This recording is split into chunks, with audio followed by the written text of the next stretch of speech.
السلام علیکم ورحمۃ اللہ۔ 10 محرم الحرام کب ہے، کس دن اور کس تاریخ کو ہے؟ یعنی کس دن اور کس تاریخ کو روزہ رکھا جائے گا؟ 10 محرم الحرام کے دن روزہ رکھنے کی فضیلت کیا ہے؟ 10 محرم الحرام کے دن روزہ رکھنے کا ثواب کتنا ملتا ہے؟ اور 10 محرم الحرام کے دن روزہ رکھنے کی نیت کس طرح کرنی ہے؟ آج کی اس ویڈیو میں یہ تمام تر ڈیٹیل آپ کے سامنے بیان کی جائے گی۔ آپ سے التماس ہے محرم الحرام کے حوالے سے مزید اہم معلومات کے لیے اس چینل کو لازمی سبسکرائب کر لیں۔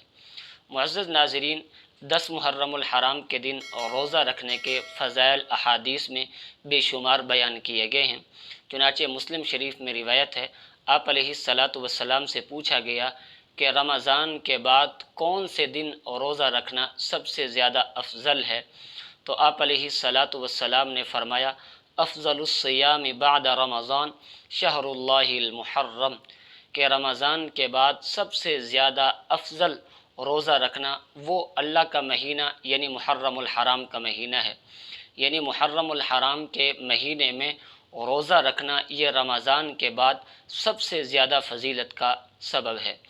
اور محرم الحرام یعنی 10 تاریخ کو روزہ کیوں رکھا جاتا ہے؟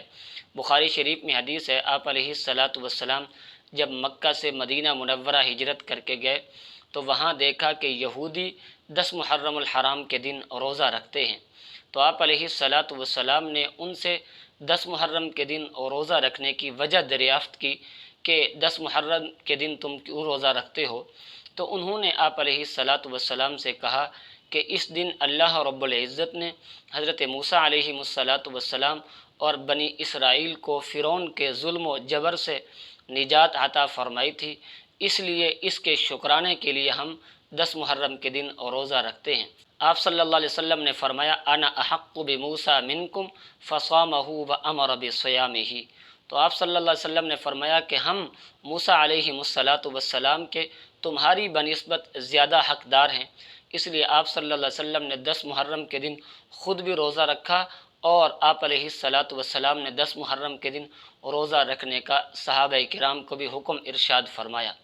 پھر کسی نے آپ صلی اللہ علیہ وسلم سے عرض کی کہ اللہ کے محبوب پیغمبر، 10 محرم الحرام کے دن روزہ تو یہود رکھتے ہیں، لہٰذا آپ علیہ الصلاۃ والسلام نے ارشاد فرمایا، اگر میں زندہ رہا تو آئندہ سال انشاءاللہ 9 محرم کا روزہ بھی اس کے ساتھ ملاؤں گا، یعنی 2 روزے رکھوں گا، ایک 9 محرم الحرام کا اور ایک 10 محرم الحرام کا، تاکہ یہود کی مشابہت سے بچا جا سکے۔ تو اس لیے افضل یہی ہے کہ 10 محرم الحرام اور 9 محرم الحرام دونوں کے روزہ رکھ لیا جائے، اور اگر 9 کا نہیں رکھا تو پھر 10 اور 11 کا رکھ لیا جائے، یہ افضل ہے۔ اور اگر کسی نے صرف 10 محرم الحرام کا روزہ رکھ لیا تو یہ بھی جائز ہے۔ اب 10 محرم الحرام کے دن روزہ رکھنے کا ثواب کتنا ہے؟ تو آپ صلی اللہ علیہ وسلم سے پوچھا گیا کہ 10 محرم الحرام کے روزے سے ہمیں کیا ملے گا؟ تو آپ علیہ الصلاۃ والسلام نے فرمایا کہ اس سے 1 سال کے گزشتہ گناہ معاف ہو جاتے ہیں، یعنی اس روزہ رکھنے سے پہلے 1 سال جتنے بھی صغیرہ گناہ ہو چکے ہیں وہ اس روزے کی برکت سے اللہ رب العزت معاف فرما دیں گے۔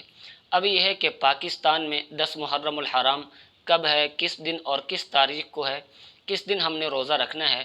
تو آج بروز سوموار 21 جون ہے اور محرم الحرام کی تاریخ ہے 6، محرم الحرام کی 6 تاریخ ہے، تو اس اعتبار سے جمعۃ المبارک 26 جون جمعۃ المبارک کو 10 ذی الحجہ ہوگی، یعنی جیسے ہی جمعۃ المبارک کے دن مغرب کے وقت سورج غروب ہوگا تو اگلی رات جو آئے گی وہ 10 محرم الحرام کی ہوگی، اور ہفتے کے دن صبح کو ہم نے 10 محرم الحرام کا روزہ رکھنا ہے۔ اب اس روزے کی نیت کس طرح کرنی ہے؟ تو یاد رکھیے، نیت اصل میں دل کے پختہ ارادے کا نام ہے۔ دل میں یہی پختہ ارادہ ہے کہ میں 10 محرم کا روزہ رکھتا ہوں، یہی کافی ہے۔ اور اگر زبان سے نیت کے الفاظ ادا کرنا چاہیں تو اس طرح بھی ادا کر سکتے ہیں کہ میں 10 محرم الحرام کے دن روزہ رکھنے کی نیت کرتا ہوں، تو یہ نیت کافی ہے۔ اللہ رب العزت سمجھنے کی توفیق نصیب فرمائے۔